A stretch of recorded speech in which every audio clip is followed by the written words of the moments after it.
In Boca Raton, Florida, on the morning of March 22nd, 1994, a group of strangers were beginning their day when their paths converged at a railway crossing. None of their lives would ever be the same.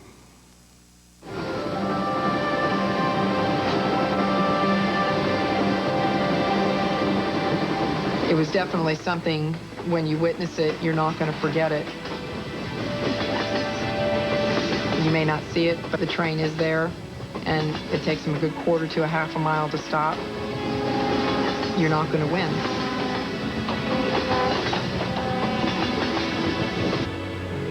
Robert Toth was heading toward the intersection with Palmetto Park Road, which was about 100 feet from the train tracks.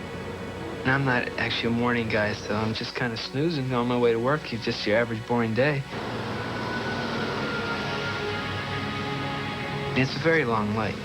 I'm just sitting there, waiting, and I hear a train in the distance. You know, just like you normally hear a train. Customer, remember this three lady who was sitting on my table?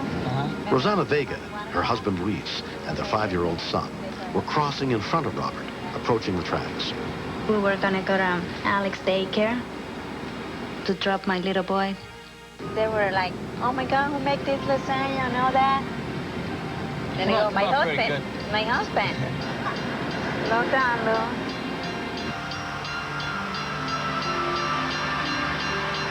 This car is moving pretty quick. Realizes at the last minute that the arm came down. She made this aggressive stop. The car behind her doesn't realize.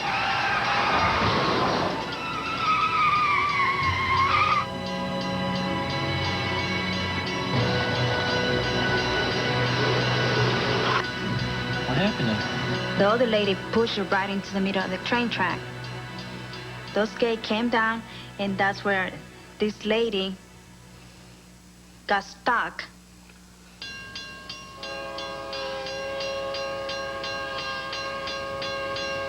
Now the train's going, making this different kind of horn, which I've never heard. So like I'm all perked up, and I can't believe it. The woman's not getting out of the car. She's just sitting there. Oh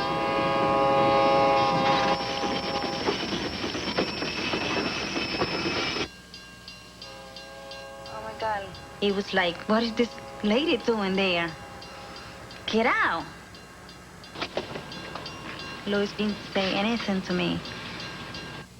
Stay here, don't go out, take care of Alex, my little boy. Nothing. He didn't have time to think. He just reacted. Here he is, his family's sitting in the car. I mean, the train's coming. You're saying, what's this guy doing? You know what he's doing, but you're saying, what's he doing?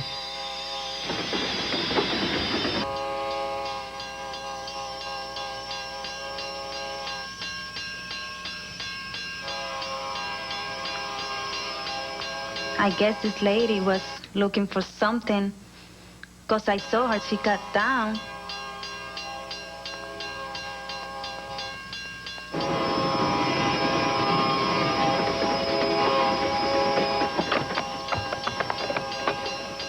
It was like, God, this is like the movies. It didn't seem real. Open the door. You figure that the car's gonna blow up.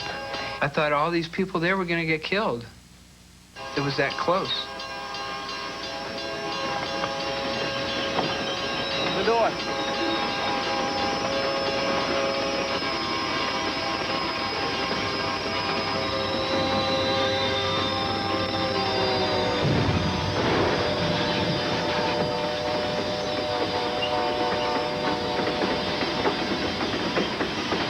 When I saw the train hit the car, that's when I covered my face, you know? And then I saw, oh my God, Luis is gone. This is it. This is my life. Then I saw Luis hugging the lady. It's been a train accident. I was just in awe over what just happened. If he would have tripped, or one of them would have tripped, they didn't have enough room. They would have been dead.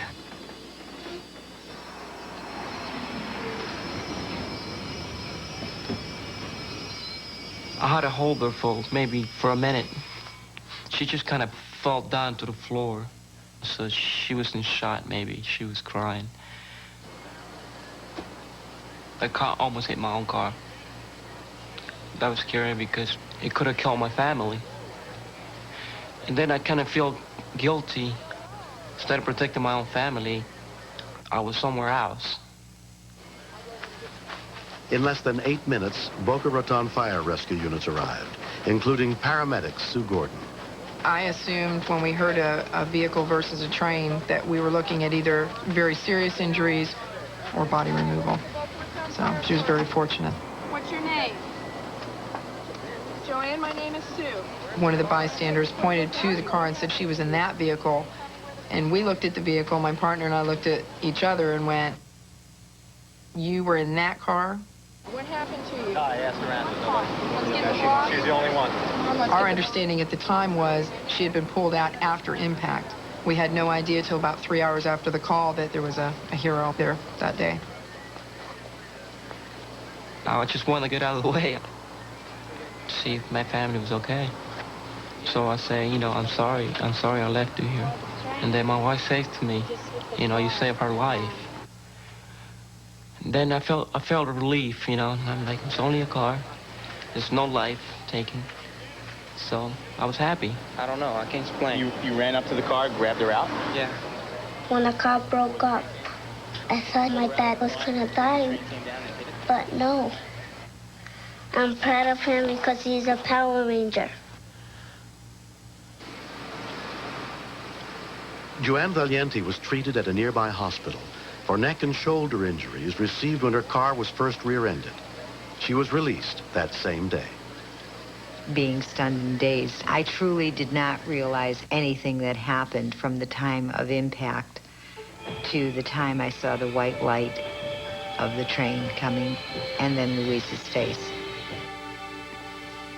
And that really basically is all I remember, up to the breeze from the train on my back, and I remember collapsing. It reads like that Christmas story with James Stewart. You know, if Luis was not there, I would be missing all of the wonderful things in my life that are pending. This will be you after you get married.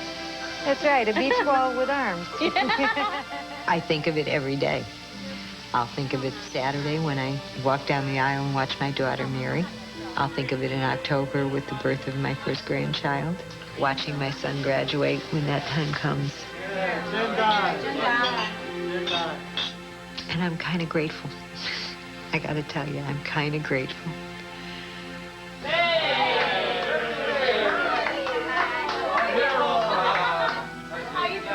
First time we met, it was like I know her for so long.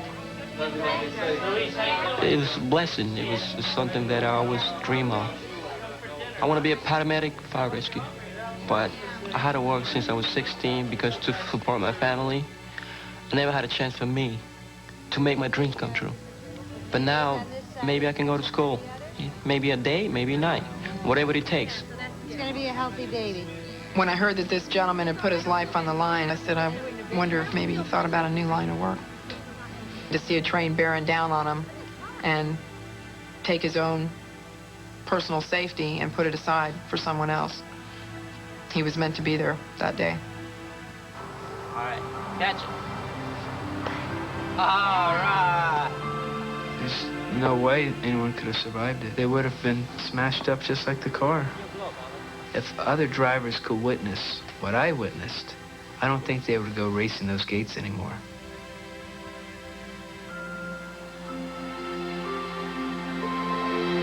He truly was put there by all the powers in heaven.